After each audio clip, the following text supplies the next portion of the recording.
Episode 8 of Season 2 of The Bad Batch had the job of in some way balancing its counterpoint in Episode 7, the first half of this double release.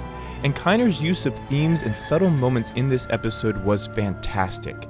This is Star Wars Music Analysis.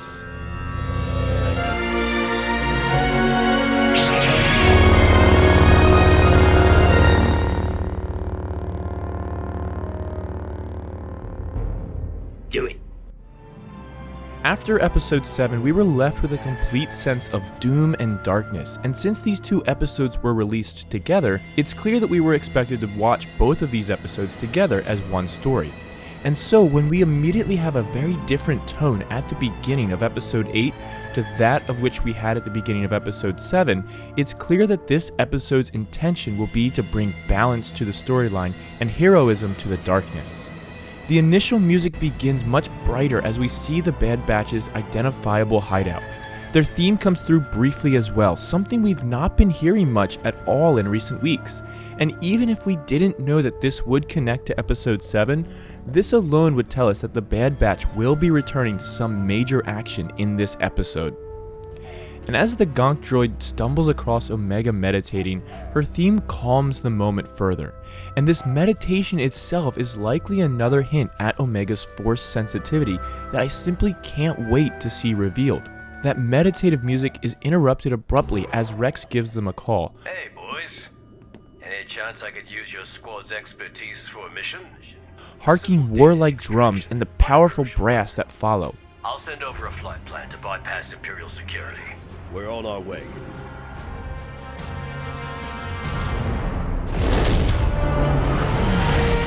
However, as they approach Coruscant, that brass quickly gives way to eerie strings, foreshadowing the danger that awaits them, and I personally find it hard to imagine that there isn't a better detection system set up on that planet. I'm surprised that they were able to just fly right in without any aggressions taken against them. As they plan their mission with Rex, the Bad Batch theme is eerily hidden. He said he was in danger. I came to Coruscant to get him out, but the assassin got to him first. Nearly got the senator too. But by the end of the meeting, it's moved into more noticeable variations in the strings. That will not be a problem. Then let's get to work. And as we cut away, fanfaric trumpets highlight the Senate itself and the regality of it. The nobility of the music continues as Omega is shown the Senate, and it makes me sad because it reminds me of what the Senate instead used to be and not what it is now. Each pod belongs to the numerous representatives and delegates. But this music is in stark contrast to the dark, ominous music that returns as Senator Chuchi digs deeper and deeper into the conspiracies. I really enjoyed all of this more subtle political debating. It reflected a lot of what was so great about the prequels. Although that may not be a popular opinion, I love seeing all of that subtle maneuverings of funds, a political power that hides behind the obvious battles and wars. And I know it can feel dense for some, but it does so much for the world building of everything that had and does unfold. As the Bad Batch begins to infiltrate Rampart's Venator, the music underneath stays quiet while maintaining an intensity, the perfect combination for a sneaky infiltration. It does this in large part thanks to the snare that softly sits in the background. It continues to play militaristic patterns that would normally stick out far too much, but by making its volume so soft, Kiner is able to elicit the militaristic vibe of this mission while also reflecting the subtlety of not wanting to be detected or caught. Naturally then, as they begin to move faster and be more bold, the music also increases in volume and intensity.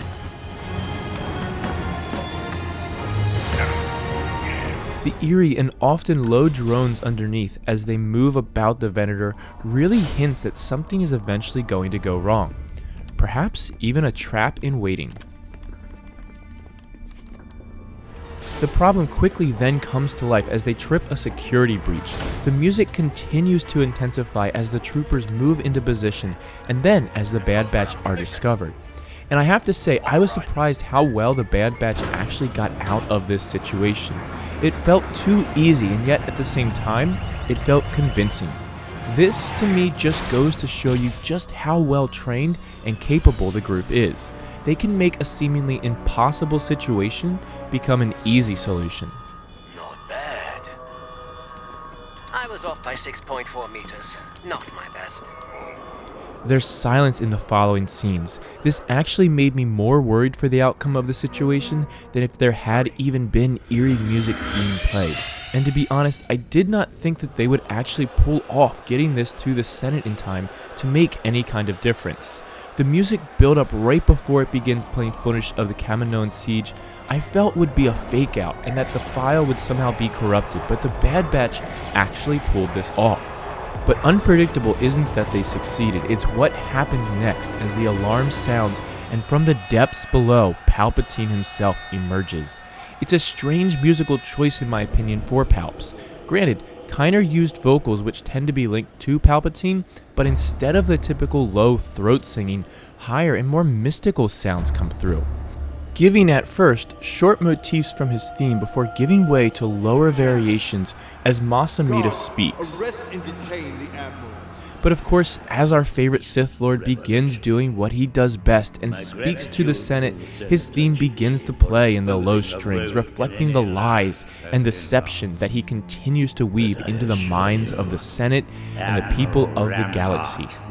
And man, I've got to hand it to him for the way he easily turned this still into a victory. It's not Sith lightning that's Palpatine's greatest power, it's his ability to deceive and manipulate that should always be most feared. Change. Immediacy of the bill on the floor today, it is my opinion that this legislation, momentous act, we shall usher in a new era, heralded by... As the impending vote seems sealed by his words, a haunting brass variation of the Clone Army theme by John Williams from Attack of the Clones comes through. And a special thank you to Thunder Freeze and Luke Pennington to helping me come back to this moment. Specifically, they mentioned that this is Anakin's betrayal music as well, and I didn't quite hear it that way, but let me explain why. Williams was using a heavy dose of the clone theme during Anakin's betrayal since that was who carried out Order 66. So when Kiner gives it a similar orchestration, albeit a different harmonic setting, he does allude to that moment in the Star Wars timeline without actually giving that moment to us. What that does is reflects how this isn't Order 66 as we know, but essentially the moment or version of Order 66 upon the clone troopers themselves. It's their fateful moment to be betrayed and cast out of the galaxy. And when you understand these many intricate layers to the music and the subtle nuances of how the music connects just the right amount, this scene can become one of chills and heartbreaking betrayal.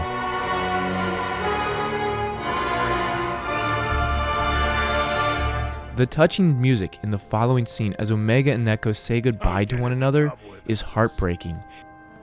The clones will need our help now more than ever. I can't turn my back on them.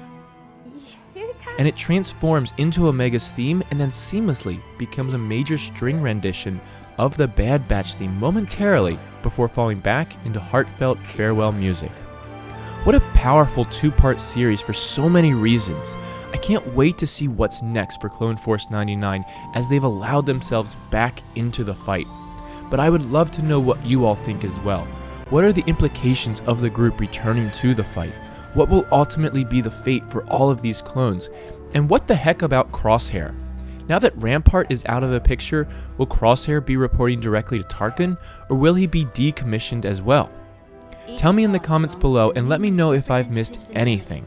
Consider checking out my Patreon page using the link in the description, where you can help support this channel for as little as $1 a month, or download PDFs and MP3s of projects as I complete them, along with other perks at higher tiers. Please don't forget to like this video and subscribe to learn more about the music of a galaxy far, far away, and as always, may the be with you.